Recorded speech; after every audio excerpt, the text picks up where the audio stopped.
Numbers chapter 14. That night all the members of the community raised their voices and wept aloud. All the Israelites grumbled against Moses and Aaron, and the whole assembly said to them, "If only we had died in Egypt, or in this wilderness! Why is the Lord bringing us to this land only to let us fall by the sword? Our wives and children will be taken as plunder. Wouldn't it be better for us to go back to Egypt?" And they said to each other, "We should choose a leader and go back to Egypt." Then Moses and Aaron fell face down in front of the whole Israelite assembly gathered there. Joshua son of Nun and Caleb son of Jephunneh, who were among those who had explored the land, tore their clothes and said to the entire Israelite assembly, "The land we passed through and explored is exceedingly good. If the Lord is pleased with us, he will lead us into that land, a land flowing with milk and honey, and will give it to us. Only do not rebel against the Lord, and do not be afraid of the people of the land, because we will devour them. Their protection is gone, but the Lord is with us. Do not be afraid of them." But the whole assembly talked about stoning them. Then the glory of the Lord appeared at the tent of meeting to all the Israelites. The Lord said to Moses, "How long will these people treat me with contempt? How long will they refuse to believe in me in spite of all the signs I have performed among them? I will strike them down with a plague and destroy them, but I will make you into a nation greater and stronger than they." Moses said to the Lord, "Then the Egyptians will hear about it. By your power you brought these people up from among them, and they will tell the inhabitants of this land about it. They have already heard that you, Lord, are with these people, and that you, Lord, have been seen face to face, that your cloud stays over them, and that you go before them in a pillar of cloud by day and a pillar of fire by night. If you put all these people to death, leaving no one alive, the nations who have heard this report about you will say, 'The Lord was not able to bring these people into the land he promised them on oath, so he slaughtered them in the wilderness.' Now may the Lord's strength be displayed, just as you have declared. The Lord is slow to anger, abounding in love and forgiving sin and rebellion. Yet he does not leave the guilty unpunished. He punishes the children for the sin of the parents to the third and fourth generation.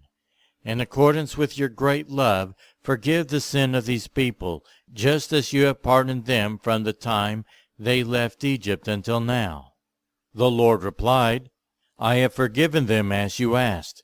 Nevertheless, as surely as I live, and as surely as the glory of the Lord fills the whole earth, not one of those who saw my glory in the signs I performed in Egypt and in the wilderness, but who have disobeyed me and tested me 10 times, not one of them will ever see the land I promised on oath to their ancestors. No one who has treated me with contempt will ever see it.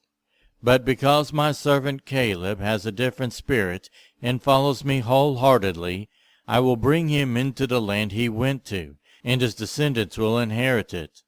Since the Amalekites and the Canaanites are living in the valleys, turn back tomorrow, and set out toward the desert along the route to the Red Sea." The Lord said to Moses and Aaron, "How long will this wicked community grumble against me?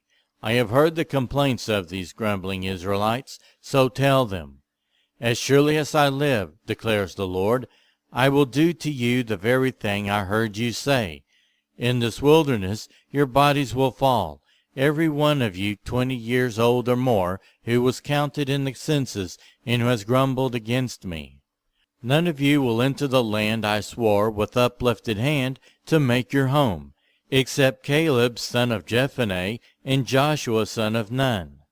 As for your children that you said would be taken as plunder, I will bring them in to enjoy the land you have rejected. But as for you, your bodies will fall in this wilderness. Your children will be shepherds here for 40 years, suffering for your unfaithfulness, until the last of your bodies lies in the wilderness.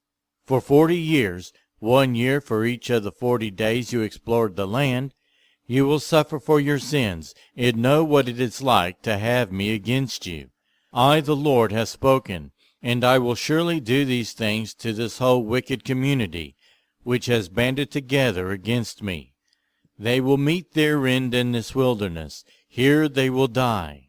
So the men Moses had sent to explore the land, who returned and made the whole community grumble against him by spreading a bad report about it, these men who were responsible for spreading the bad report about the land were struck down and died of a plague before the Lord. Of the men who went to explore the land, only Joshua son of Nun and Caleb son of Jephunneh survived. When Moses reported this to all the Israelites, they mourned bitterly. Early the next morning, they set out for the highest point in the hill country, saying, "Now we are ready to go up to the land the Lord promised. Surely we have sinned."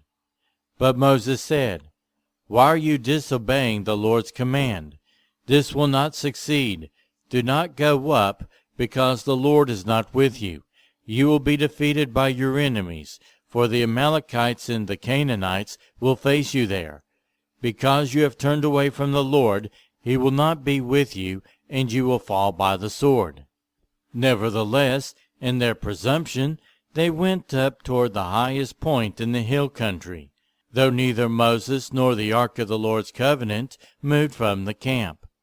Then the Amalekites and the Canaanites who lived in that hill country came down and attacked them, and beat them down all the way to Hormah.